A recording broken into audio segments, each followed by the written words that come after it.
Sorry for everybody on YouTube because we did not have audio going to YouTube. So welcome in, everybody. I apologize. Podcast is fine. But for people on YouTube, Keith, I appreciate you letting us know. Welcome in, everyone on YouTube and on X for not being able to hear us. This is our Hardies Award Show. I was running through all the people that are staying. People that aren't staying, Shawn, that we know for sure. Linebacker Kobe King. Oh, you know another one I forgot, but I'll get back to him in a second. Defensive tackle Keziah Izzard.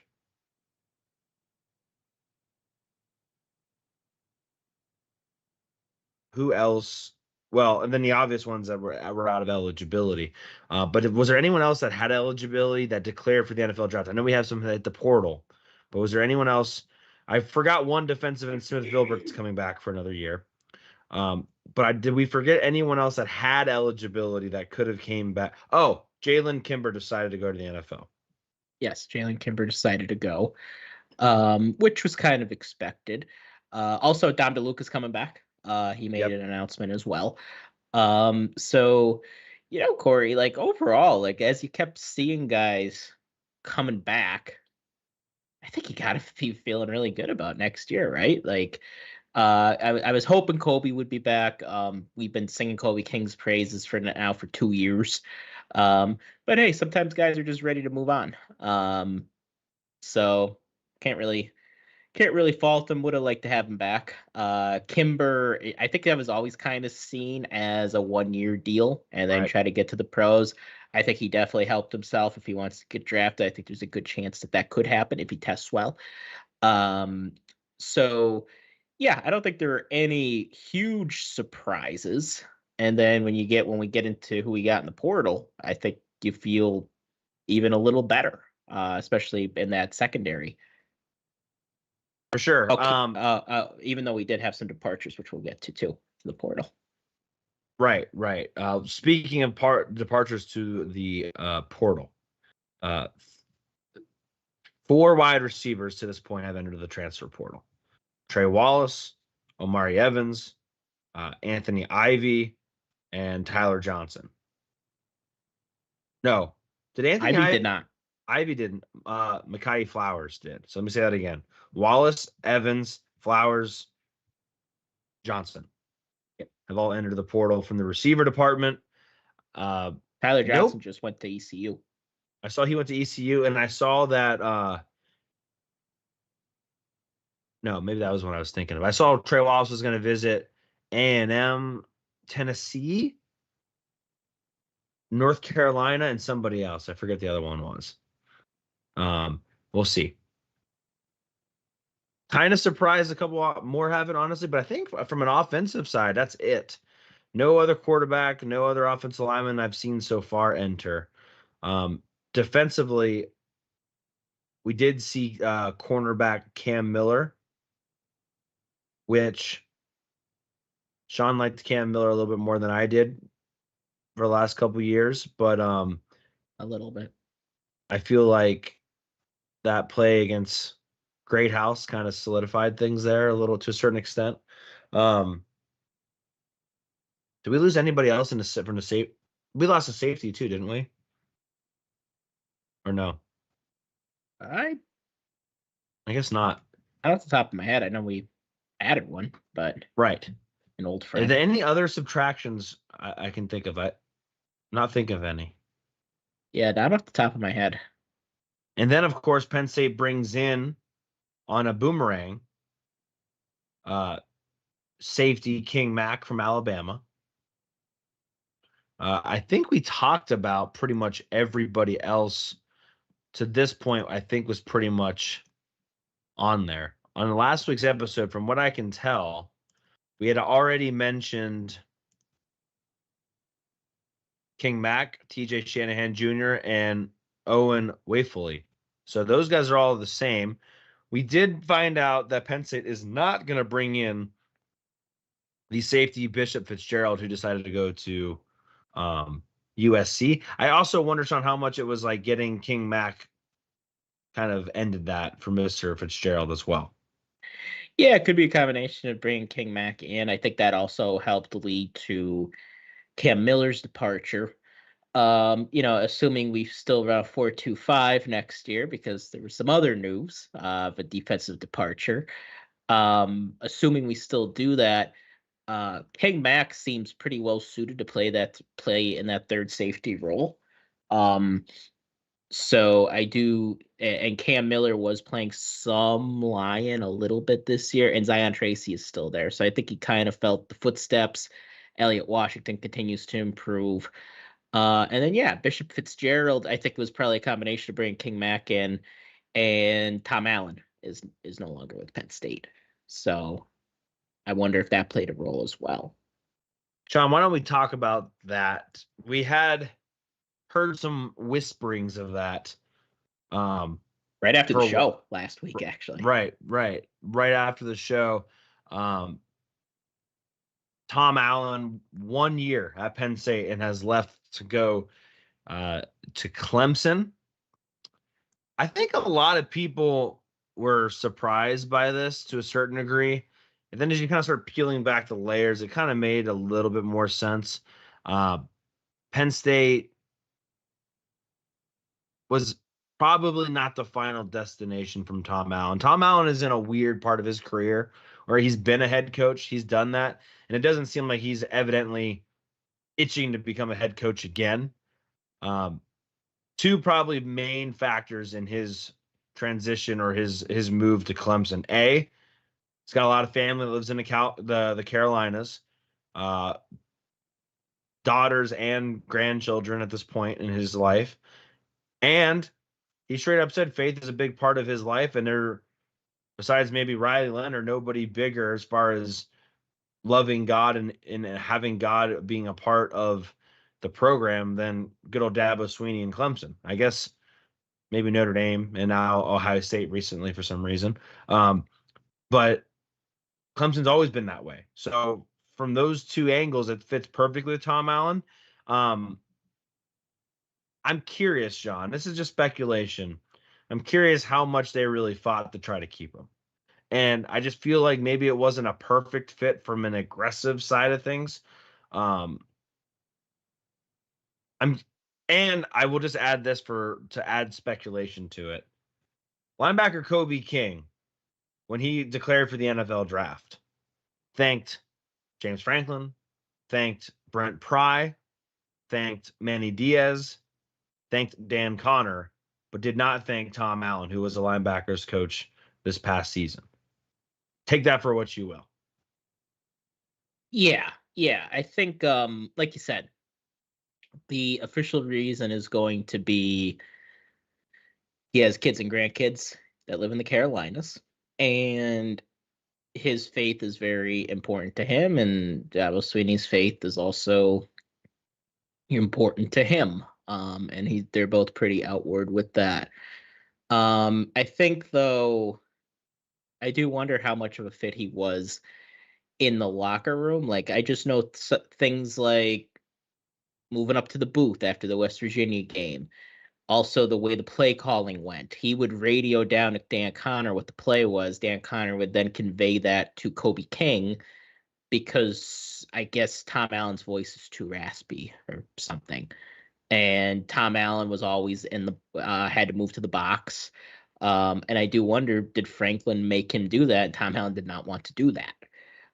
So I just don't think, and then you would hear things like Franklin in the spring would say Tom Allen he likes to use his whistle a little too much and it kind of confuses people. So I think I do wonder what the relationship was like with Tom Allen as well as with the rest of the staff, specifically James Franklin. And maybe they just didn't vibe that well. And that happens sometimes. It doesn't mean anybody's a bad person or anything like that. Sometimes people just don't mix great. And I think seems to be what had happened here. People also think of Tom Allen like he's 75 years old. He's like a year or two older than James Franklin.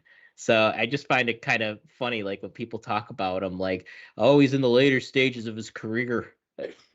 Is he though? Like I feel like he still has a few years in him. He just looks a little bit older than he actually is. But again, and I do kind of agree with you too, Corey. I don't think we really tried hard to keep him. I think he's going to be making a shade over $2 million at Clemson.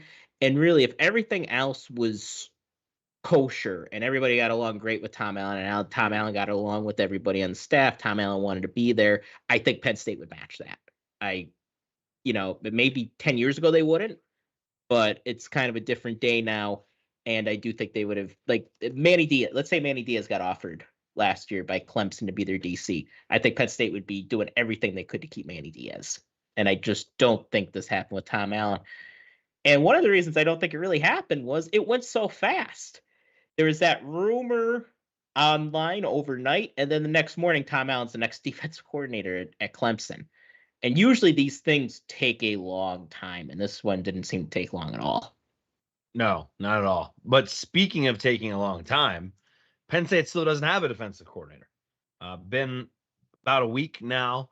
Some names have been tossed around kind of at will, whether there's some legitimacy to them or not. It really hasn't stopped people from throwing every name out there.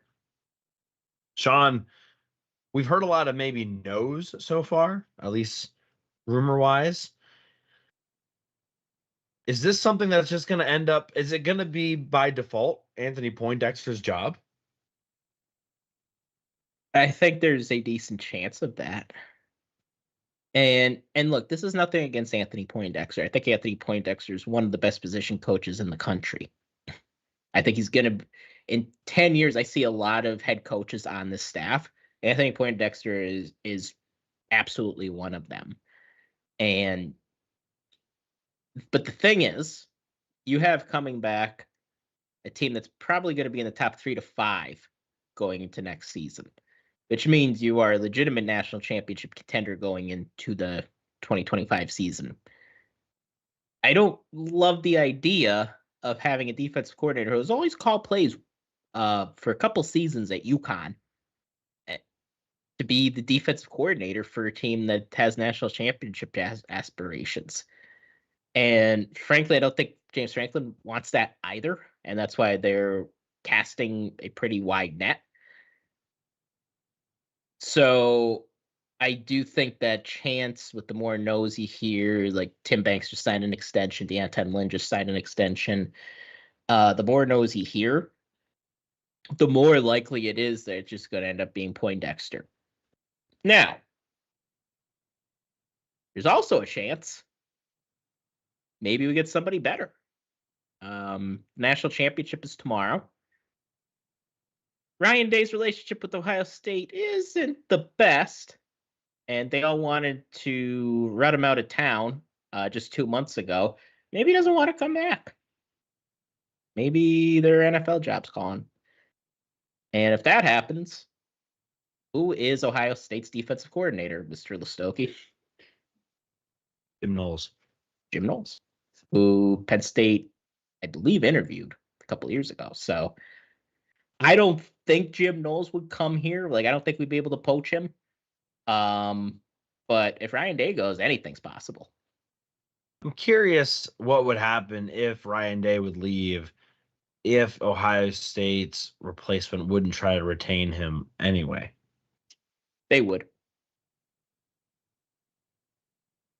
And he has a lot of ties to Oklahoma, too. So, and Oklahoma has vacancy at defensive coordinator. But would he really want to coach under Venables? That's a bit of a sinking ship, and his Venables are going to let him run what he wants to run. Right. I think I'm over a little bit of the Jim Knowles. I understand what you're saying. As far as like the only way it's going to happen now, like you said, is not if we poach him, but if Ryan Day wins a championship and goes, yeah, I'm going to just go. That would be interesting. But otherwise, I am a little bit nervous. I know people. Yeah, I am too. I posted on X. I was like, and some people disagreed with me, but I think the majority of people did agree with me, where I was just like, the fact that it's taken this long, we know James Franklin has a list of guys. He's always has a list for every position coach, every DCOC. He has a list of guys he wants to kind of, tap if he needs to. And if it's been a week, the obvious assumption here is whoever his first choice was said no. Is that a Could fair be. assumption? Could be. I mean, I will remind you though, it also took Manny Diaz about 10-ish days to be hired. So sometimes these things do take time for one reason or another. Okay. Another thing though that is unfortunate, because I think this guy would have been right at the top of the list. Ryan Walters, Purdue's former head coach. He was defensive coordinator under our good old friend Brett Bielema for years and years. He just became the defensive coordinator at Washington due to after the departure of Steve Belichick to go coach with his father at North Carolina. And I do think if Tom Allen had left a month before, I kind of think Ryan Walters would have been the defensive coordinator, because it makes sense in a lot of ways. Franklin likes these former head coaches becoming defensive coordinators, becoming coordinators in general. James Franklin is a fan of that, and he has ties to the region. So I think he would have made a lot of sense. Another name that I like, that a lot of people, when I tell them, they kind of look at me like they just ate a lemon, but I don't think they should, because I think he's a good coach. Joe Rossi from Michigan State. He was defensive coordinator at Minnesota under PJ Fleck for years and years. Minnesota has always had a really good defense. Even years they weren't that good, it was never because of their defense. And he did a good job with Michigan State's defense last year. Michigan State's defense was awful under Mel Tucker. And they definitely made some strides this past season. So I'm not going to beat on my chest about that, by the way. What's that? I'm not going to beat on my chest today about Mel Tucker's defense stinking. Oh, that was like 3 years ago. No, but for real, like he went in there and really changed things up. So I would be fine with hiring Joe Rossi. He's also from Pittsburgh, so he has a tie to the region as well. Yeah, and I'm to this point now where I'm just like, I don't really care, because I don't know any better. Like, how do you really know if it? Again, I said this when Tom Allen changed jobs. I think Tom Allen did a good job. Credit where credit's due. But again, you give that defense with the amount of talent they had any defensive coordinator, they're probably not going to make him look bad. So it's hard to really know how good Tom Allen did, but it's also kind of like whoever this next defensive coordinator is probably not going to do a bad job, regardless of if that's a good hire or not.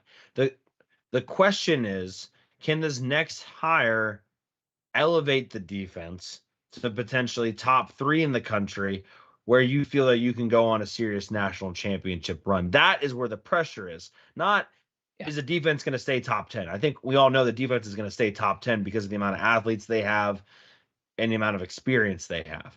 But can this next defensive coordinator elevate the team? And I don't necessarily think Tom Allen elevated the defense. I also don't think they're necessarily worse because of him, and he deserves credit for that.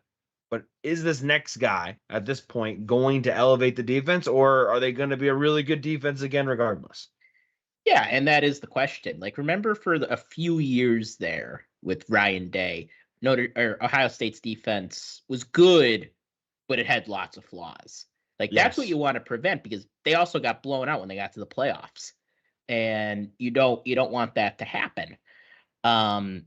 So yes, you want a guy to be able to elevate the defense. And look, Tom Allen, I do think he did a good job. It would have been really difficult for any defensive coordinator who lost KJ Winston in week 2, because the whole defense, especially the back 7, was built not exclusively, but mostly around KJ Winston and what KJ Winston allowed your other players to be able to do.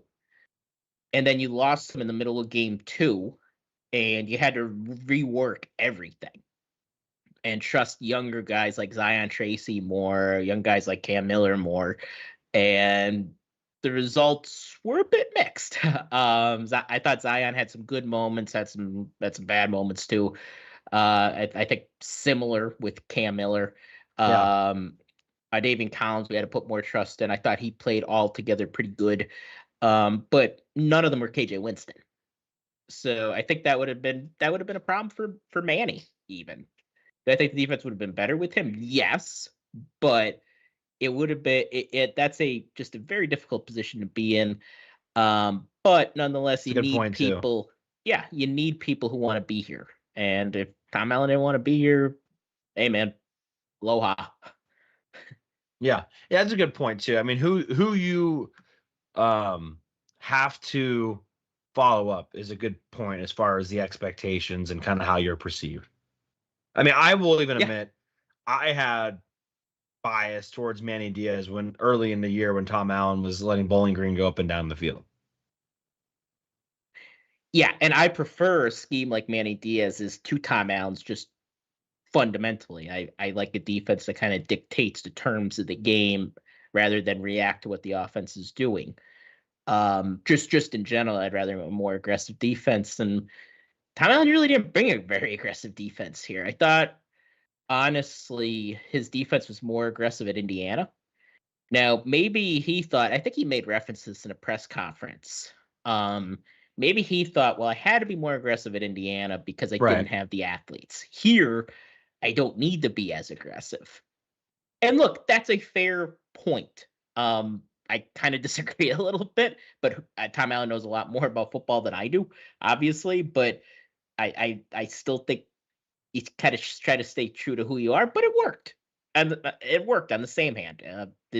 I do not blame the defense for losing to Notre Dame. I think they could have played better, but they played well enough to win the game. They get absolved of any kind of frustration that I had of them. Getting that final stop after the hands of the face, to me, that was, I just thought when that hands of the face happened, I was like, oh, it's over. There's no way. And they were able to get, a sack and get the ball back to the offense. We know what happens after that. But that to me was like, no, they made the final stop. They had to. I know they gave up the touchdown to tie it, but they gave, they were able to hold up in a very, very terrible situation there after that penalty. And that was big time. All right. Devin, by the way, says on X, he says, still not over the fact that Penn State isn't playing tomorrow night. Not sure I'll even watch. I will say this about the whole, it's January 19th, January 20th tomorrow. The championship should have happened by now. I mean, even I hate to say it, but I kind of forgot the championship hadn't happened yet. And I know it's because Penn State's not in it. But the championship should have happened probably a couple days ago at this point, at least yesterday. Should have played it off. Yeah, it's the most ridiculous thing in the world that it's on a Monday. Yeah. So anyway, it is really a shame because, again, those guys that play in that game have 5 days of transfer after that. Those teams that are looking to fill some holes are not going to have as many options because the portal's closed and most schools have started class. It's just not a great model and schedule for the student athletes, if you want to call them that anymore. But I don't want to go down that road too much right now. Shawn, do you want to talk a little bit more about the season in general?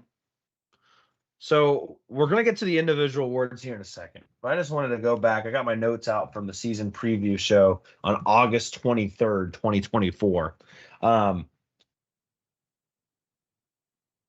It's funny. I had random special teams notes here.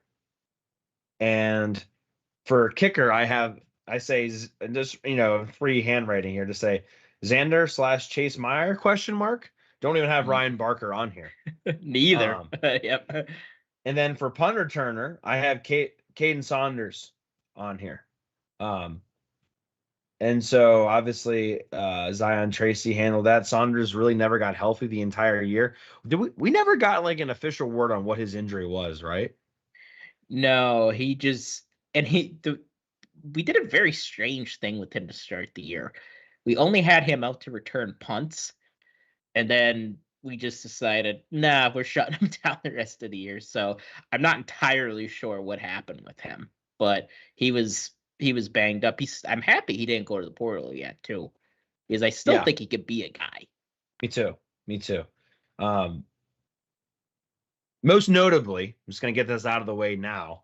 I had Penn State going 9-3 with losses to USC, at Wisconsin, at USC, and then home against Ohio State. Shawn was pretty much dynamite on the whole year up until the Notre Dame game, where at least during the regular season, you just had them losing to Ohio State, but then Yep. you did pick correctly for them to lose to Oregon. Did you have them going to the Big Ten championship? I don't remember if we actually discussed that. No, because I said it's going to be so crazy at the end of the year, it's hard to predict that. Yeah. And sure enough, it was crazy at the end of the year. So I just stayed away from that whole thing.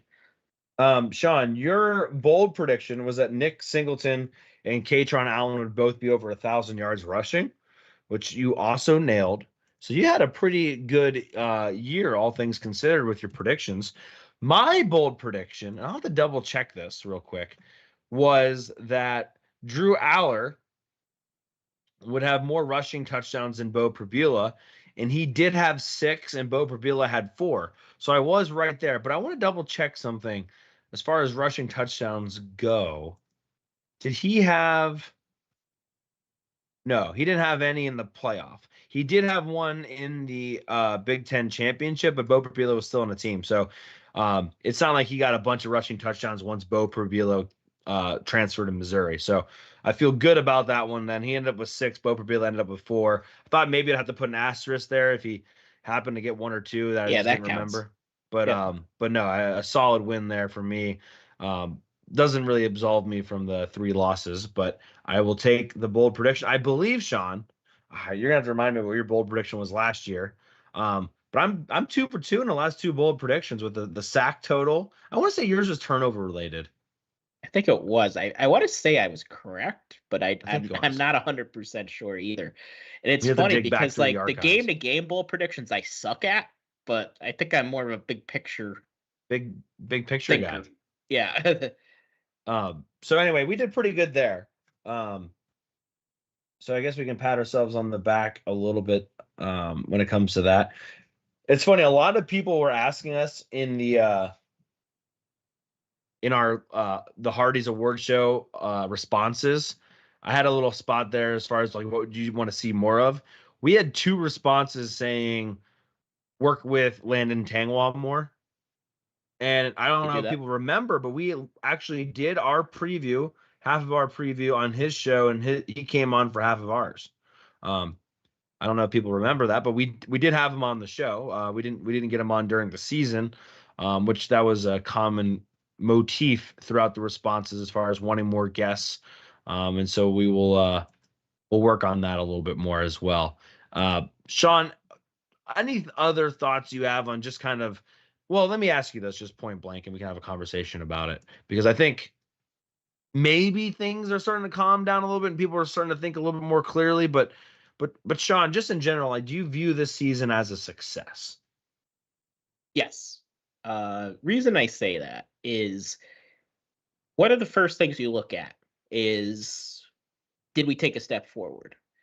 And I think even going into the playoff, the answer would be yes. And the reason I say that is James Franklin never had an 11-1 season before. We did this year. It was the first time since 2008 that happened. Now, if we didn't beat SMU and Boise State, I probably would have said no to the successful season, because you need to beat those 2 teams. Like, you have to win those games. And we did. We got all the way to the Final Four, which we haven't been to yet. And unfortunately, we lost. I would still say, though, you took that step forward. But you didn't go as far as we wanted to. You know, like, would I consider this program to be elite yet? No, but I think we're the next team away from being at that elite level. And I might even said we were an elite team if we beat Notre Dame, we might have cracked that tier. But I can't really say it because we still lost to the 3 best teams we played this season. So my answer is yes, but I still want more. And I think that's a fair way to look at it. And I am really excited going into next year. I think I texted you guys the other day. I feel similar to how I did going into the 2017 season, except more optimistic that we could win the national championship than I did going into 2017. Because 2017, I knew we just didn't have the guys on the line to hang with the Bamas and Clemsons at the time of the world. Yeah, I tend to agree with all that. I really try to kind of go back to my mindset before the season, and I have to kind of remind myself I expected them to go 9-3, right? Um, I know right now it's very easy to look at Drew Aller and be like, not good enough, didn't do well enough, and that's correct. He didn't in the Orange Bowl, but I kind of need people to remember that he did take a massive step forward from the previous year. They're not in that position if Drew Aller doesn't make a huge improvement from the previous year to this year. And so, yes, he needs to take another step in order for Penn State to potentially win a national championship. But there was a lot of improvement. And why I had them going 9-3 was because I wasn't sure if Drew Aller was going to be able to make that step. I wasn't sure if he was going to be able to at least do enough on offense to keep this thing going. And they were able to. So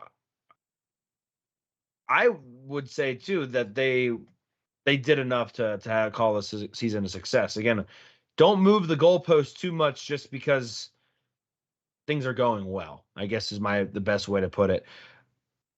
Before the season started, I think we all agreed like Penn State needs to make the playoff and win their first game was like 90% of what people all kind of said. I know they had an easier path, so people wanted to move the goalposts.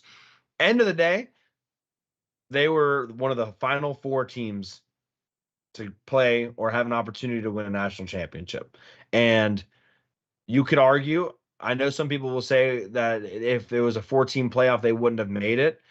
At the end of the day, they were ranked fourth going into the playoff, seeded 6 or whatever it was, but they were ranked fourth and theoretically would have made the playoff if it was a 14 playoff. So all in all, really good. I know they don't have a massive win. And what I would say massive would be if they would have beat Ohio State or if they would have beat Oregon in the Big Ten championship or they would have beat Notre Dame. I understand that. But again, they put themselves into positions to be in those games. And we'll see what happens with Ohio State, I guess, tomorrow night.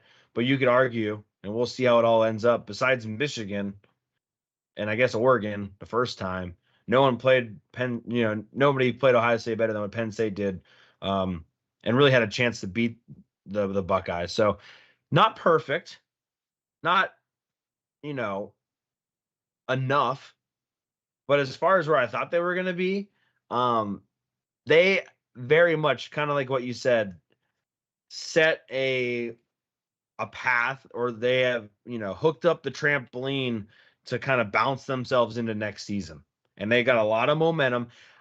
Not many times do you lose the last game and you have as much momentum heading to the offseason as Penn State has right now. And they've got a lot of it, which is kind of weird because you lose the Peach Bowl and you lose a lot of that momentum. You lose any bowl typically and you lose a lot of that momentum. Penn State didn't really lose that much with the loss to Notre Dame in the Orange Bowl. And so I think things are trending in the right direction. I think this upcoming season will have the most pressure put on James Franklin and a Penn State football team in his tenure at Penn State. And I don't think you can have that pressure if you didn't have a good season prior. So I would say it was a successful season. It wasn't obviously the way we wanted it to end. But when you go back and reflect as far as the kind of the narrative going in and the questions and the concerns, and then you say, oh, by the way, Kevin Winston Jr. is not going to play, and you got 3 new coordinators, and you don't know who Drew Aller is yet, I would say all in all, it was a successful season. Yeah, and I made my 11-1 prediction assuming we'd have KJ Winston. And then we didn't have KJ Winston. So who knows? Maybe I would have made another prediction to start the year. So I think that almost makes things look a little bit more impressive. But yeah, I think going into, building off of what we did last year, I mean, one of the disappointing things though, right, is we've had feelings like this before going into an off season. 2019 into COVID, we thought we might take a step. We took a step backwards. 2022 going into 2023, I mean, I wouldn't say we took a step forward or back, but that was kind of the whole problem with everything, wasn't it? Was we didn't take that step forward. We just kind of stayed neutral. And this year, I do think we took a step forward. Now, can we take that next step into maybe being in the national championship game, maybe winning the national championship? that's the question. And really, Corey, I think this is the first year that I entered a season thinking national championship or bust. Like, we got to go for it this year with everything we have coming back. You know, and to be fair to the 24 team, nobody really said that going into this past year. Nobody. Not. Absolutely not. No, absolutely not. I don't think anybody was even thinking national championship until they saw kind of the path Penn State had in the playoff. Yes. But then even then, they were like, you need to win your first two. But nobody was like, oh, you got to get to the national championship or win it. I'm with you, Shawn. Like, this team has to get to the Final Four. I think they have to. And then, you know, things happen from there. I remind people, you know, as frustrated people are with James Franklin and not winning, a lot of head coaches that have won national championships lost their first semifinal game. Whether it was Nick Saban, whether it was Dabo, whether it was Kirby Smart, a lot of coaches have lost their first game. Harbaugh, yeah. I mean, first two, yeah. Yeah. So it's not like it's a that was your one chance kind of thing. James Franklin's not building a program that it's a now or never kind of thing. And you could argue that this upcoming team potentially could be better. We have to wait and see on some things. And you never know. It's a different team. And you want to strike while you have the chance. But this is not, you know, James Franklin's never tried to build a one-time thing and then it's all going to collapse. In fact, you could argue looking around, we already know Quinn Ewers is going to the NFL. Will Howard is likely gone from Ohio State. I don't even know if he could come back. I think he spent 3 years at Kansas State, so I'm assuming he's done. And then Riley Leonard would be done. So you're looking at the potential teams that are coming back that Penn State would have to beat to win a national championship. Georgia doesn't have their quarterback. Oregon won't have their quarterback. Start looking around, and it's like Penn State might have the most experienced team in the country, not just at quarterback, but at all positions. And so this is not oh, that was our one shot and it's gone. Now, is it going to be easy to get back there? No. But this was, in a way, really just the beginning of what Penn State's going to be capable of with this 12-team playoff format. There's going to be more opportunities now. They're not always going to be as clean to get to the Final Four as it was this time. But there's going to be opportunities now for Penn State to prove it on the field one way or another. Yeah, no doubt. And there's just a feeling like it's time to win, right? It's time to take that step. And I think this team could be ready for it. Now, we got to improve in the passing game. We got to find a way to replace the production from Tyler Warren. Obviously. But Penn State might have the best offensive line in the country next year. Yeah, that's something Notre Dame's up there too, but yeah. Yeah, that's something we haven't been able to say since 1994. I feel like we've almost undersold the importance of Kaytron Allen and Nick Singleton returning. Like, Kaytron Allen, a lot of the rumors were he's gonna go, that we heard behind the scenes, and he came back and Nick came back. So that's gigantic. And then on the defensive side of the ball, yeah, like everybody really besides Kobe King, Jalen Kimber, who could come back, they are back. And that's awesome, man. And I'm hoping Amin Vanover could come back too. So then you'll have three of the top four edge guys. And then hopefully Zariah Fisher. Hopefully he's healthy enough to go. Max Granville continues to grow into a role. So I think you got to feel really good about what's coming back. Now, like I said, two biggest things is fix the passing game and get the defensive coordinator hire right. And if they could do those two things, then yes, this team has a legit chance to win the national championship. The receiving note, I wanted to just emphasize what you said there in the receiving note. Tyler Warren, 104 catches, 1,200 yards. Trey Wallace, 46 catches, 720 yards. Amari Evans, 21 catches for 400 yards. All three of those guys are gone. Those are your top three top three pass catchers.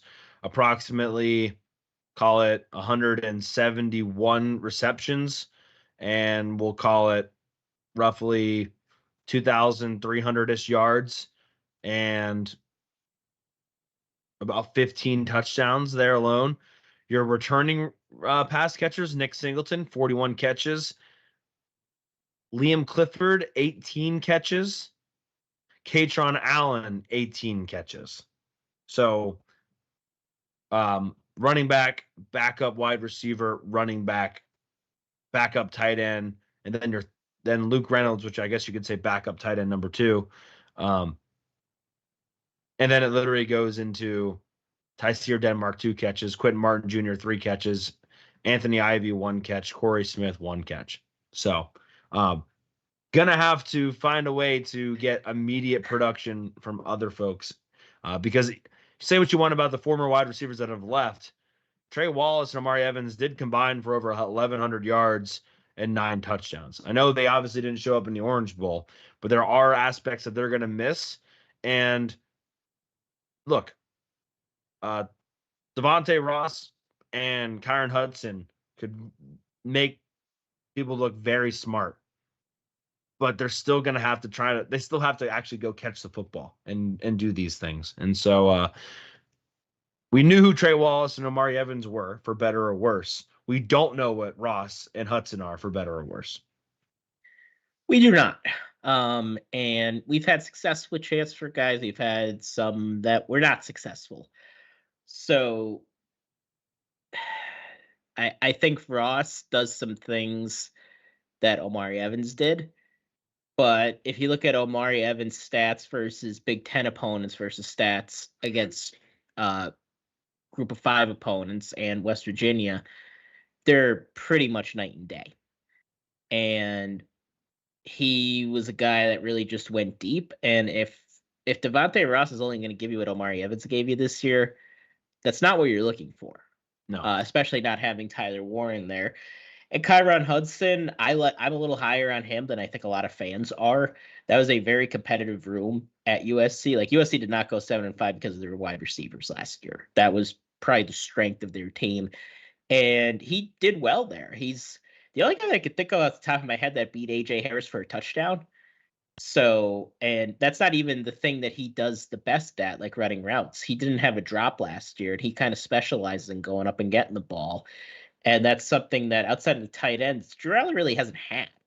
Harrison Wallace, even though he's tall, he wasn't really a guy that would go up and get it necessarily. Yeah, and I thought he did it better earlier in his career. He kind of did, but it got away from him. He became just a tall possession receiver. I can break some news for you. Speaking of Trey Wallace, like as of a minute ago, he has officially committed to Ole Miss. Okay, yeah, I could see that working there. He's going to be able. He was considered have to get separation from people, but he was considered the best available player in the portal. Which, again, just a reminder to everybody: if Trey Wallace was the best available player in the transfer portal as of 119, just like when Keandre Lambert-Smith was in the portal and was considered the best player in the portal at one point last year, how is Penn State then supposed to go get a number 1 wide receiver? Like, you can only go get who's in the portal, which is a good segue into the tampering situation that's happening at Wisconsin right now, where a player for Wisconsin is now trying to transfer to Miami. However, that player has already signed deals with Wisconsin's collective. And apparently Wisconsin has indisputable evidence that tampering occurred, that communication with Miami occurred, and they are planning on enforcing that player's contract with their collective and with, whatever else he signed. And the Big Ten Conference came out and said, hey, we support Wisconsin 100%. So Wisconsin's digging their heels into this whole tampering thing. I know a lot of Penn State fans out there like, I don't care what you got to do. Go tamper, go get yourself a wide receiver. Meanwhile, Wisconsin's literally about to go to battle to prevent a tampering of one of their players. So a lot of interesting things happening right now. But my whole point is You want Penn State to go get a number 1 wide receiver. Well, Trey Wallace was the best wide receiver in the portal, according to On3. So if you want to get someone better than him, how do you do that without tampering? I mean, you're going to have to wait until the spring portal. Yeah, I think Josh Pate put it best that the portal is kind of like going grocery shopping, but you're going grocery shopping in Venezuela. So there's not a lot of stuff available. The stuff that's available isn't very high quality. But you might be able to find something here and there that could work for you. And that's really what the portal is. Not that you can't find anybody there. Of course you could. We found Chop Robinson there. So there are good players there, but they're really few and far between. And a lot of times, probably about 75% of the time, Corey, the reason guys are in the portal is because they were getting playing time. They have some kind of personality issue. They have some kind of academic issue. And that's about 70 to 75%. And then some guys there was a coaching change. There was a disagreement with philosophy. They want to get closer to home. And those are all legitimate reasons. They happen all the time too. But that's most of the reason why is guys just didn't play enough. And a lot of those guys don't find a transfer portal home. Now, Harrison Wallace, he found one at Ole Miss. Omari Evans, they will find a place to go because they're good players, pretty good players. So they're going to find a place to go. And then as far as the tampering thing, I did see that about Wisconsin and Miami. And I think it's good for college football if Wisconsin wins that. Yeah. Because tampering is a rule in the NCAA. Part of the problem with college football today is there's not enough rules with NIL, with the portal. But a big problem is the rules that they do have, they don't enforce. And tampering is clearly against NCAA rules. And everybody and their brother knows it's happening all the time. And like Corey said, some Penn State fans are like, yeah, we got to tamper for Nick Marsh and we got to tamper for this guy and that guy. And I don't even necessarily disagree with that because the rule isn't being enforced and it should be enforced. Right. But if it's not being enforced for anybody, then why not try to take advantage? Agree with all that. I want to give a shout out to Penn State women's basketball that is not very good this year, but just won their first Big Ten game of the season, and they just beat number 9 Ohio State 62-59. So shout out to the Lady Lions there for the upset. Beating the Buckeyes. That's right. So, Shawn, do you want to get to some of our damn awards? Let's do it. That's what the people are here for. Where's our red carpet show? I was thinking about wearing a bow tie today, actually. I thought maybe next year we'll dress up. We'll actually dress up for it. Okay. I like it. I like that idea. Let me just quote tweet our live show and say, announcing awards now. Okay. So, ladies and gentlemen, we are going to get into the awards. Again, record participation in the awards. We appreciate that as always. Let's get into our first award. First award being given away is the Premature Maturation Award. That award is given to an individual who matured, came of age, maybe earlier than we expected. It doesn't necessarily have to be a freshman, doesn't necessarily have to be an underclassman. It could be a transfer portal pickup. It could be whatever. I guess it could go to a coach, but we haven't had that situation yet. Very, very tight race. One of the tightest races of the year. I believe in the preseason, I went with Max Granville, which if Max Granville would have had like an amazing day versus Riley Leonard, if Abdul Carter wasn't able to play, I would have looked like a genius. That didn't happen. But somebody did write in Max Granville and gave their reason for why. So I don't know who did that. I could actually look it up if I really wanted to, maybe. But shout out to whoever wrote in Max Granville. Someone else wrote in Anthony Donka. Someone else wrote in Ryan Barker. But the winner had 2 more votes than second place.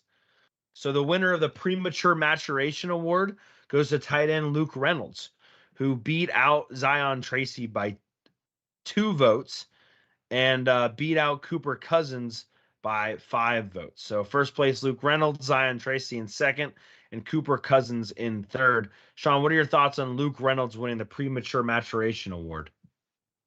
Good with it. I voted for Zion Tracy, full disclosure. But yeah, Luke Reynolds, every time he touched the ball, you saw that potential. I think everybody's going to remember the fake punt, in which he was just booking it down the sideline. That's a good And point. I think Luke Reynolds, guys, he's next. And it's gonna be a good tight end battle there. I know Khalil Dinkins is gonna want to get that top spot.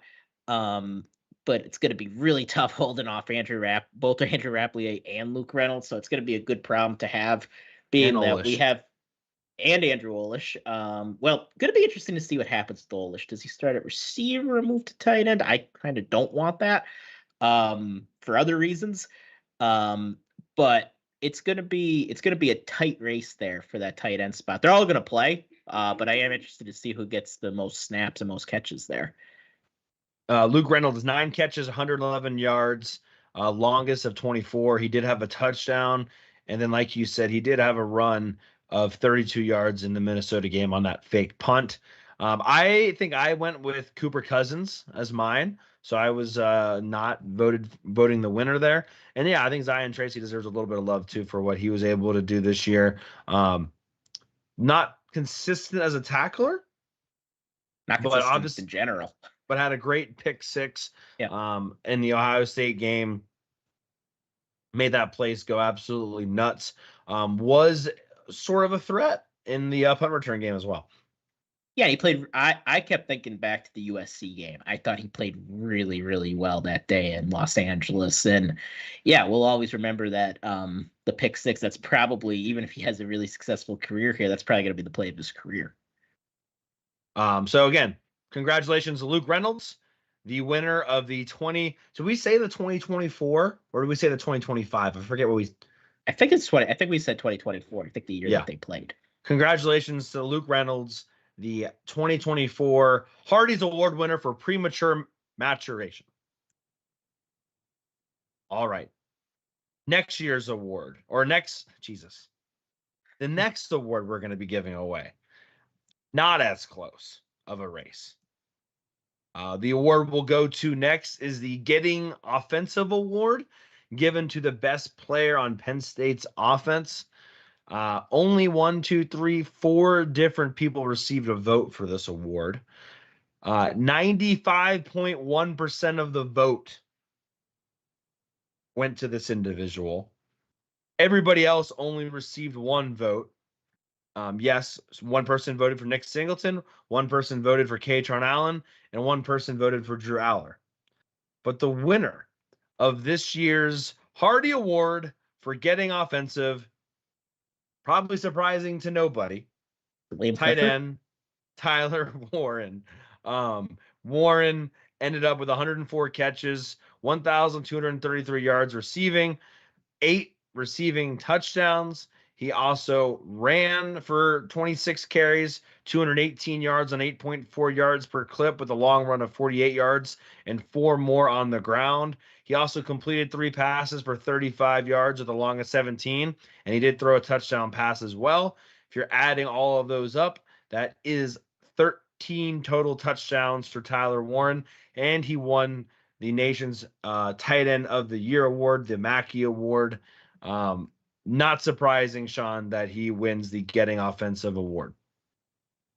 Yeah, best tight end I've ever seen at Penn State for sure. Best season from a tight end. I'm pretty comfortable with saying ever from a tight end at Penn State. Maybe the best offensive season we've seen since Saquon Barkley. And just a guy that did it all, right? And did it the traditional way. Went to Penn State, was a backup to start, slowly made his way up the depth chart, got better and better every year, and he was a superstar this year. No other way to put it. Finished 7th or 8th for the Heisman, ended up getting a Heisman vote, which is very, very hard for a tight end to do. but it's just because he was such an all-around great player, and those stats don't even bring up the blocking and how well he blocked. I even highlighted during the Notre Dame game on that on the first touch, or no, it was Boise State game, the first offensive drive. We were even behind Tyler Warren the whole drive. Like, he was the lead guy that we would run behind. So I think the biggest thing we're going to miss from him, well, obviously we're going to miss the explosive plays in the pass game, but I think our guys are going to be able to handle that. Biggest thing we might miss is the blocking from Tyler Warren. Not that other guys can't block, but he was an elite rush. He was an elite blocker for the college football level. So well deserved from Tyler Warren. Well, since you went that direction, let's just also give out the We're Going to Miss You award, since you brought up missing people. With 49% of the vote, the winner of the Hardy Award in 2024 for We're Going to Miss You goes to tight end Tyler Warren. Closer race this time. I was curious where people would go with this, because defensive end Abdul Carter received 32.8% of the vote. So definitely a tighter race this time. I voted for Devon J. Thomas for this award. Jalen Reed also received 4 votes. Bo Perbula received 4 votes. And then, like I said, majority of the votes going to Tyler Warren and Abdul Carter. But I think this kind of shows you maybe the confidence Penn State fans have in their defensive end and their defensive line depth for next year, where Tyler Warren was your entire offense. You feel like you might have some talent still at defensive line next year. And I think that was reflected with Abdul Carter only receiving 32.8% of the vote versus Tyler Warren receiving 49.2% of the vote. Yeah, if Abdul Carter wasn't back next year, I would have, excuse me, if Denai Dennis Sutton wasn't back next year, I would have voted for Abdul Carter. But being that he's back, and I do think he's a guy that's also kind of similar journey to Tyler Warren, starting as a young guy, developing into a good player, developing into a star player. And next year, I think he's going to be that superstar player. I think that'll help lessen the blow from losing Abdul Carter. Whereas losing Tyler Warren, he was our whole passing game this season. And that is a hard thing to make up in just one offseason. So that's why I ended up going with Tyler Warren. And both guys are very equal in terms of value, in terms of how good they are. Like, they're both in a Madden rating. They both be a 98 or 99. Absolutely. Let's jump to the Havoc Award, the award given to the player on defense who causes the most havoc, the most problems for opposing offenses. Previous years, this award was won by Chop Robinson. And this year, the winner of the 2024 Hardies Award for Havoc, with 82% of the vote, defensive end Abdul Carter. There was a decent chunk, 8% for Zane Durant. Denai Dennis Sutton picked up 3.3% of the vote. Zakee Wheatley picked up 5% of the vote. And Dom DeLuca also received 1 vote. But 82% of the vote going to defensive end Abdul Carter. Not surprising, given the fact that Abdul Carter ends up tying Penn State's single season record for tackles for loss. He ends up with 12 sacks, 4 pass deflections. He forced 2 fumbles as well, and then ends up with 24 TFLs. Not too shabby, huh? I also voted for Abdul Carter. Shout out to the NEPA guy, the NEPA guy that definitely voted for Dom DeLuca. Love that guy. I don't know who it was. I didn't, but not this NEPA guy. But yeah, Abdul Carter, again, probably the best defensive end. Some people will say Tom Bahali, probably the best defensive end we had since Courtney Brown. And he did it in a single season, which is the craziest thing. He got better as the season went on. Like, the first 3 or 4 games, like, if you go back and look at the stats, they're pretty pedestrian. And then it was really the Illinois game that he really found himself. And he just got better and better and better and better. And that was all, like I said, just all during the course of one season. And that's That's very rare, and it speaks a lot to his ability and his work ethic. And whoever drafts Abdul Carter, they are getting the definition of a dog. And he wants to be great, and he's going to be great. I think like the amount of TFLs he had basically from October and November versus September is insane, given that the competition went up and he just figured better it with out. the competition, yes. He's so quick. Like his twitch is definitely as good as Micah Parsons. I don't think that's the problem. I think he's a better against the run than Micah Parsons, and I'm really excited to see what he's going to do at the next level because I think he is honestly a little bit more ready than Micah Parsons was. I think Micah Parsons, especially in his first year of the Cowboys, was able to just beat people with speed. He's added to that repertoire since then, but I think Abdul Carter is more ready to play every down than even Micah Parsons is. So really excited to see what he can do. Not surprising. These Havoc Awards are typically pretty easy to give out every year. Next year could be a little bit more interesting. I mean, Zane Durant got some vote here. Denai Dennis Sutton got some vote here. See what Amin Vanover is able to do if he's able to come back, which we're still not exactly sure of yet. What would a healthy Zariah Fisher be able to do? But kind of a dark horse, Sean. I'm just going to say it. Could we see the first ever defensive back win this award? Like, if the turnover king Zakee Wheatley continues to get turnovers at the rate he was in the playoffs, like if he does that next year, we might have a different champion. And I don't think we ever saw Jair Brown or Brisker win this award, but you could make the argument that there'd be possible for a turnover king to do so if he's able to create havoc like that. But it's tricky. I think Jair Brown was nominated, but ultimately Chop got it.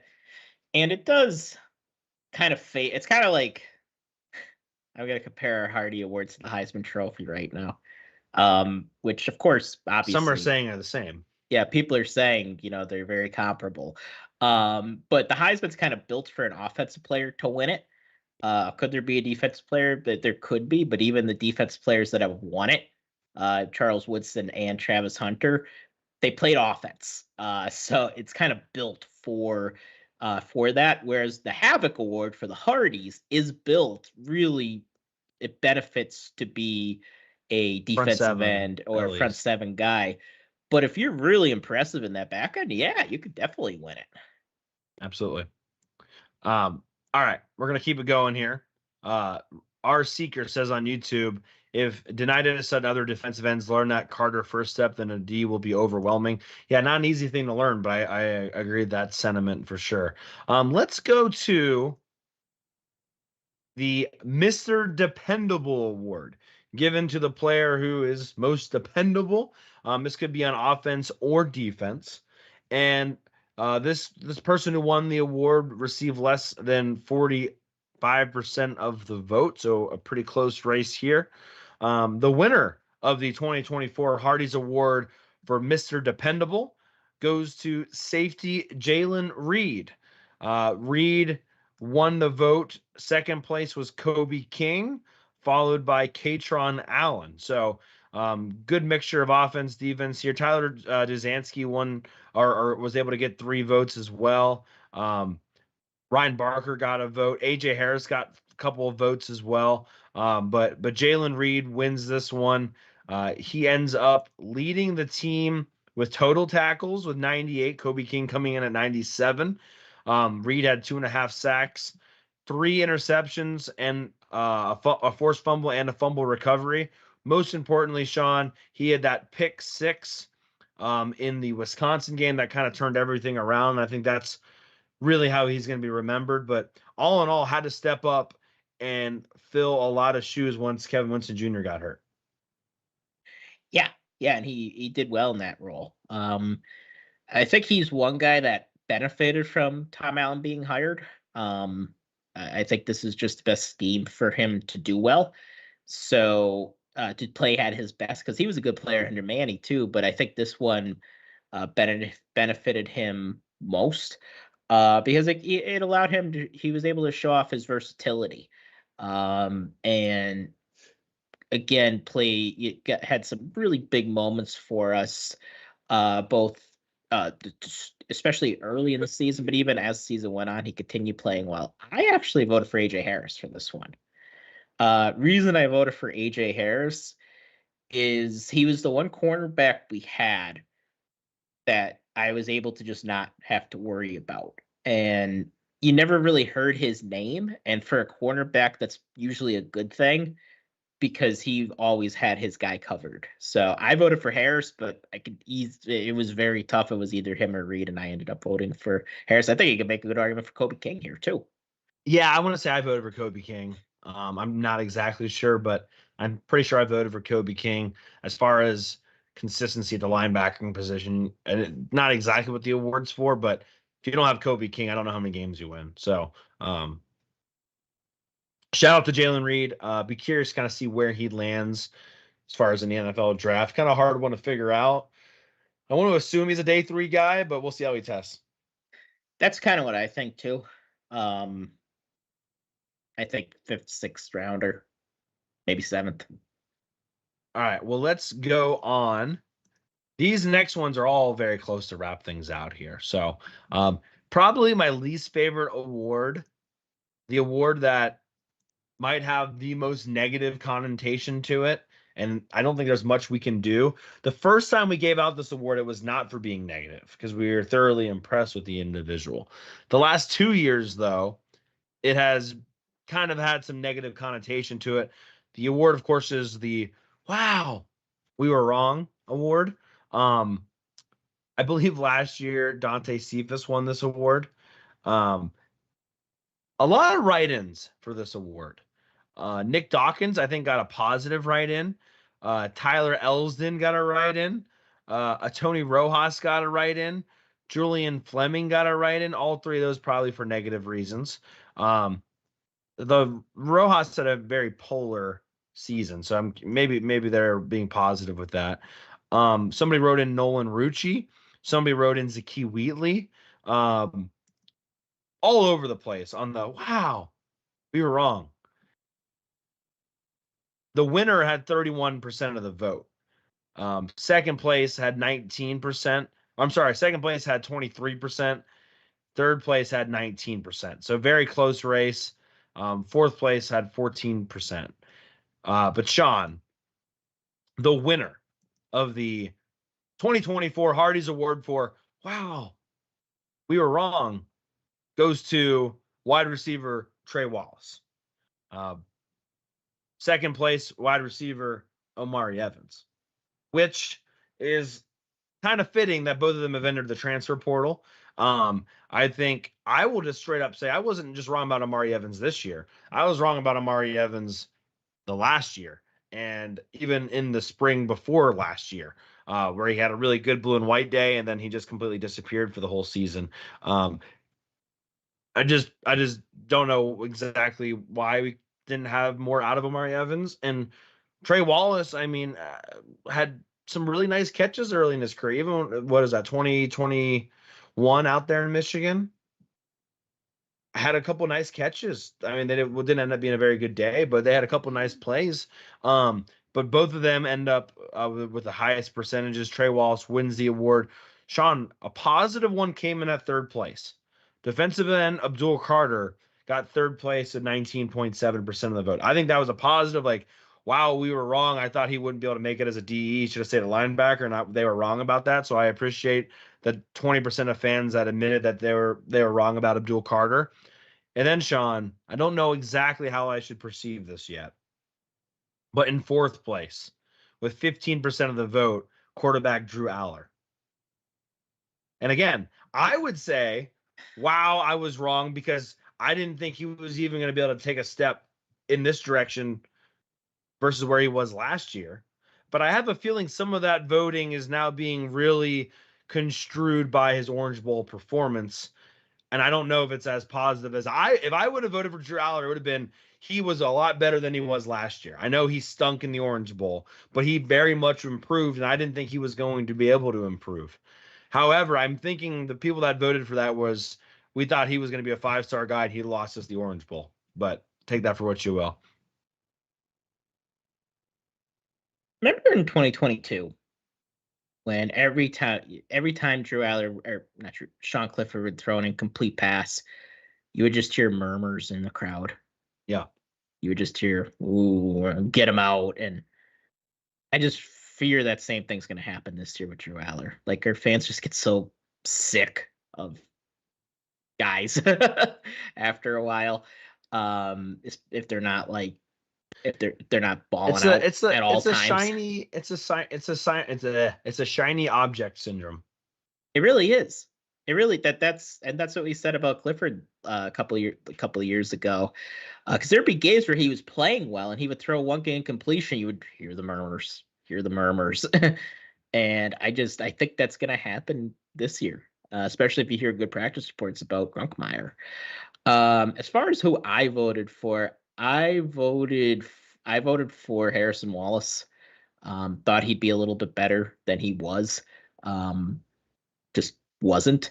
I would like to have a positive one and vote for Abdul Carter, because I thought he'd be good at defensive end. I did. I thought he'd do a good job, but I've never seen a guy move from linebacker to defensive end in 1 year just be an All-American. I've never seen that before. So he was able to do it. So I think if I had to go and revote, I probably would have voted for Abdul Carter. I know Corey Geiger would have voted for Abdul Carter. Zing. We love you, Corey. We do, but it's fun to pick on him because he's got a personality very much like me, where it's very opinionated, very strong, and so any chance you can say that the person's wrong is I understand completely. People like to do that with me. I think I voted for Trey Wallace too, for the sake of letting people know who I voted for. That one's always tough for me to do because it's going to be a little bit negative sometimes. But what are you going to do about it? Nolan Rushi's a good one too, though. Yeah, I like that one. That's a good one. Whoever wrote him in. Let's go with a new award that we had not given out before. This has replaced the all right award. It is now the Clutch Award. Somebody who maybe stepped up in big moments when you really needed a big play. I'm just going to let everybody know now, people struggled with this one. This one and the next one were the most controversial. The winning vote only had 26.2% of the vote. There was a tie for second with 14.8%. One person wrote in Julian Fleming, and this is, I'm quoting this. They quote, Julian Fleming solely from USC and nothing else, end quote. Which, honestly, maybe that's enough to win the award right there. Oddly enough, that was the only person who voted for Julian Fleming. So take that for what you will. But the winner of the 2024 Hardies Award for Clutch goes to tight end Tyler Warren with 26.2% of the vote. Second place was Ryan Barker. Also tied for second place was Zakee Wheatley. So Wheatley getting some love there. Everything else was under 10%. I mean, Katron Allen was there. Abdul Carter was there. Nolan Rucci got 2 votes. Nick Dawkins got a vote, so I didn't know exactly where people were with this one. Drew Aller got 6% of the vote. So all over the place with this one. I think I chose Barker because in a similar way of giving the award to Julian Fleming, Barker also had a really good day out there in USC on the road. And I believe, Shawn, that was his first road game. First game.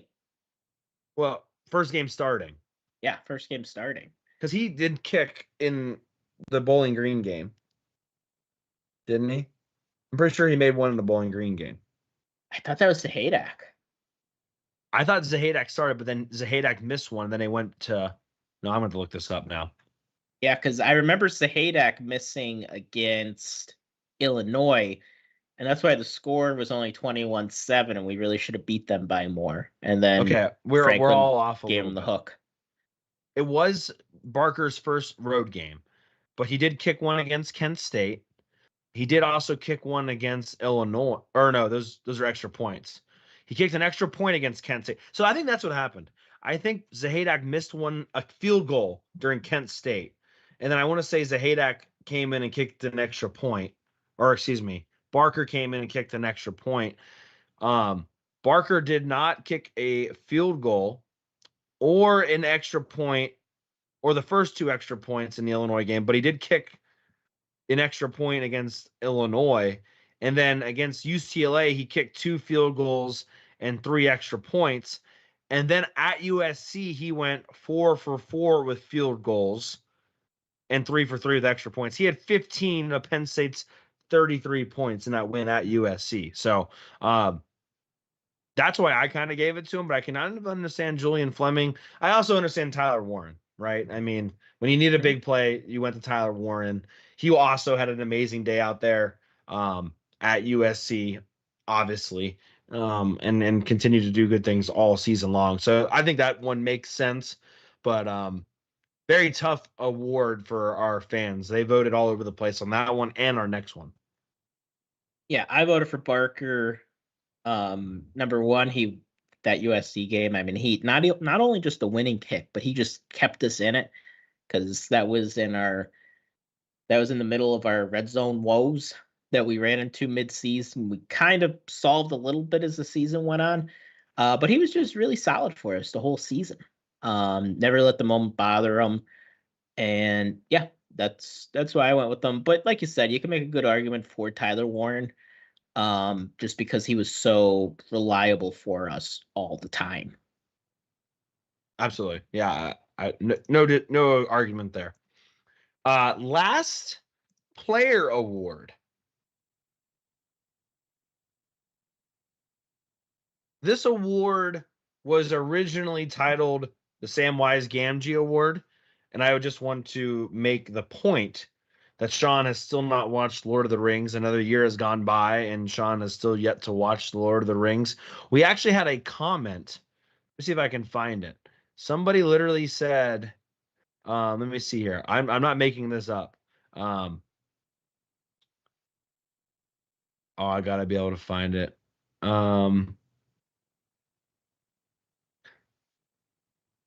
Any other thoughts was a question asked, and somebody said for Shawn to watch Lord of the Rings. So there you go. Yeah, still haven't gotten to it. But anyway, originally titled Samwise Gamgee for the Unsung Hero Award, we have renamed that award the Vanover Hardy Award because we've been in the fan club of Amin Vanover and Daquan Hardy our entire lives, and we think they are both kind of unsung heroes. So that is now the new name of the Hardy Award for Unsung Hero. And Shawn, this was an absolute bloodbath. People were all over the place on this. I won't spoil it right off the bat. The winning vote, 21.3% of the vote. Wow. Extremely low. We had no write-ins this time, but I gave people a lot of options. Barker received votes. Riley Thompson received votes. Vega Ione received votes. Drew Shelton received votes. Nick Dawkins received votes. A lot of defensive linemen, a lot of offensive linemen received a lot of votes. I think that kind of makes sense. But the winner of this year's 2024 Hardies Award for Unsung Hero, aka Vanover Hardy Award, goes to defensive tackle Zane Durant. Zane Durant wins the vote over Amin Vanover. Vanover had 16.4% of the vote, followed by Kobe King with 14.8% of the vote, followed by Zakee Wheatley with 13% of the vote, followed by Ryan Barker with 11% of the vote. Everybody else under 10%. Zane Durant, absolute disruptor in the interior. It's a huge get to have him coming back. He ends the season with 42 total tackles, 3 sacks, a pass breakup. I mean, just a complete disruptor on the interior. So quick, so strong for his size, and a huge bonus to get him back next year. I liked him getting this award. He did some really great things on the interior. Couldn't tell you where they'd be if they didn't have Zane Durant. Yeah, because those numbers don't even tell the full story with Zane Durant. because he does so much to create opportunities for other people. Devontae Thomas really benefit as good as Devontae Thomas was. He really benefited playing next to Zane Durant, and so did the end. So did Denai Dennis Sutton and Abdul Carter, as well as the linebackers. He's really everything you want in a defensive tackle. I also voted for Zane Durant. Just kind of feel like this award. I came close to voting for Amin Vanover, voting for his namesake. But if he comes back, maybe he wins it next year. Because I have a pretty good feeling he's going to be nominated. I also voted for Zane Durant, so I'm with you there. Like I said, I saw Zane Durant's parents walking out of the Orange Bowl, and I wanted to say something, I didn't. But big fan of Zane Durant, so we'll leave it at that there. The final award, the last award we have to give out today. The only award we give out that is not to a player is the Joe Mo Award, given to the best assistant coach, obviously in name of Joe Moorhead, offensive coordinator at Penn State, now the head coach of Akron. This award typically is very close, but not this year. The winner of the 2024 Hardies Award for Best Assistant Coach, the Joe Mo Award, goes to offensive line coach Phil Trotwine, receiving 42% of the vote. Nobody else got more than 16% of the vote. I mean, what else do you have to say? The offensive line did remarkable. They had injuries at right tackle, didn't make a difference. They were able to really have 5, 6, 7, 8 guys they trusted, and they were able to run the rock when they needed to. They were able to pass protect for Drew Aller when they needed to. And they were opening holes all the time for these running backs. And so what Phil Trotwine has done on the field, what Phil Trotwine has done in the recruiting trail has just been phenomenal. I voted for Phil Trotwine, and I'm not surprised by the win. Just complete domination here. Well-deserved award. I would assume that winning this award would be enough to keep Phil Trotwine around for a while. But hopefully they also pay the man on top of that. Yeah, well-deserved. I did not vote for Phil Trotwine. I actually voted for Anthony Poindexter. Wow.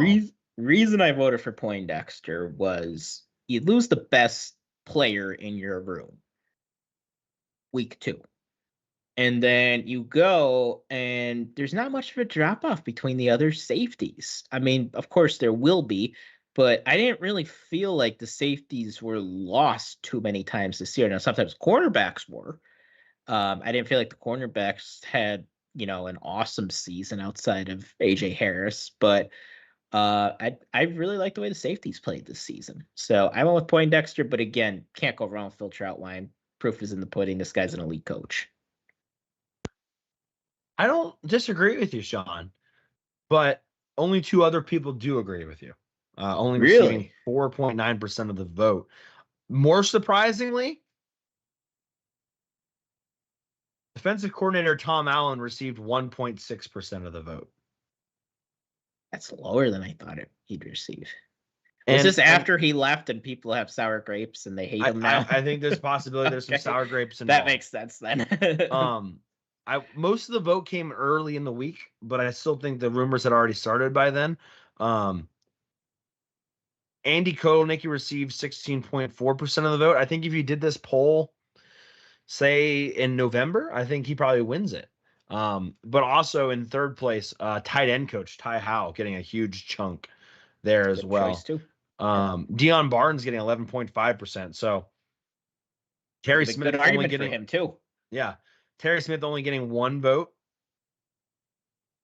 Jaywan Sider only getting 4 votes. Just so many good coaches right now. It's hard to share the love across the board. But a lot of people seem to agree with Phil Trotwine. So congratulations to Phil Trotwine winning the Joe Mo Award for assistant coach. That is all the awards we have. Again, I just want to say thank you to everyone for voting. It was the most people we've had vote for these. And then most people also voted or answered the additional questions that were not mandatory, including 73% of people watched or listened to our show, Shawn, that voted, which Thank you. another 22% said sometimes. So what would that be? 95% of people either watch us or listen to us or sometimes watch or listen to us. One person said that they're going to watch or listen to us moving forward. So we'll take that. Only 2 people said no, they don't watch or listen to us. So we'll take that all day. We got a lot of feedback from you guys as far as good stuff, a lot of positive stuff, not too many negative things. So we appreciate that. Some really funny stuff in there as well. One person would like to see me not pick against Penn State as much. So I thought that was pretty funny. But a lot of good stuff in general, a lot of thank yous, and we really appreciate all that. We'll also share some of that feedback with management and see how we can improve the show moving forward. But the show is, basically whatever we want it to be, and we try to kind of make it what you guys want it to be. It was a very, very, very busy year for me this past year. Obviously, this year is going to be busy for Shawn as he's getting married in May. But I am going to have more time on my hands than last year between, the buying of the house and the moving and the wedding, and a lot of stuff happened last year for me. So now we can just sit back and blame Shawn for anything, or if anything doesn't happen that you want it to happen, it's basically just going to be Shawn's fault in 2025. I will take that blame. Yes, I'm getting married this year. Also going to be in the market for a house. So it'll be a busy time for me. But, I think by time September rolls around, everything should be calmed down. I should hopefully, we have to be out of this apartment by the beginning of August. So hopefully everything will be calmed down for us. The season, I actually was looking at the schedule yesterday. It starts August 30th, which seems really, really early. I know last year it started on the 31st, so I guess it does start in August sometimes, but I don't know. Doesn't that feel earlier? A smidgen. Maybe just a little bit, not much. Maybe they should be moving him. I actually think they should move the season earlier, just in general. But because it's still the same week, it just happens to the Saturday just happens to fall a tad earlier. So yeah, I should be good to go by the beginning of the season, and then the only time I know I'll miss is when I'm on my honeymoon, and that's going to be the last week of May going into June. Yeah, we'll definitely figure all that out, and we will continue to provide content throughout the year. I thought there might have been something breaking news. That's why I was kind of being weird for a second, but I don't know.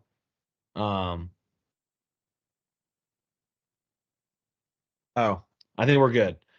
G-Wiz was texting about something that was not related to football that I thought might be. So thank you, G-Wiz. Shawn, I just want to say thank you to you as well. It's been a fun year. This is officially another season in the books. I don't know if you go on like Apple Podcasts and you go to like to our show. I don't know if it's actually broken down by season or if it actually does it that way. I think it maybe does. I don't know. Yeah, I don't know if it does or doesn't, but I do mark in there somewhere that it's like season this or season that. Starting next episode, we will be on a new season of Hardcore Penn State Football. So it's officially the end of the 2024 season for us, and we will start the 2025 season. I'm assuming next week. I haven't talked to you about what we want to do yet as far as cadence moving into next year, if we want to take a break or not, or what we need to do. But we'll talk about that. We'll figure that out, and we'll get back to you guys. Also, like this next couple months, I do want to kind of balance like, shows, but also I want to work on some improvements for shows as well, and how we can do things better. Hard to make improvements during the season. So some of the things you guys have asked and said we should do better on, we can't really do in the middle of the season. So anyway, more on that to come. But again, thank you for listening and for watching this past season. Shawn, we were just doing back-to-back shows every week And I think we've earned ourselves a little bit of a break, but it's been a fun season. I'm glad that you nailed it as far as your predictions go, and I am gonna have to do better next year. Yep. Well, hopefully you will, pal. Now, thanks to Corey. He produces this. He puts it up on YouTube and the podcast platform. So definitely, you should all thank him as well. But don't thank him too much as Saquon Barkley runs for a touchdown. Don't thank him too much and inflate his ego too much. Oh, it's too late. But still thank him because he does a great job producing this. And yeah, it's been fun. It was a fun season. A lot of cool moments. Yeah, we had some bad losses mixed in there as well. No loss is fun. But any year you can win 13 games, that means you have 13 good Saturdays, guys. And that's a pretty good way to look at it. We had 13 good Saturdays as opposed to only 3 bad. So I will take that, but hopefully we can make that next step next season. And guys, ceiling is the roof next year. So let's go win an Addy. Sounds great. Yeah, I'll have to get that video up there. But yeah, I will say this. People don't realize that we do this live, and making sure things aren't breaking and also doing the podcast side of thing at the same time is not always the easiest. So F it, we'll do it live. But for Shawn Kane, I'm Cory Lestochi. You've been listening to Hardcore Penn State Football.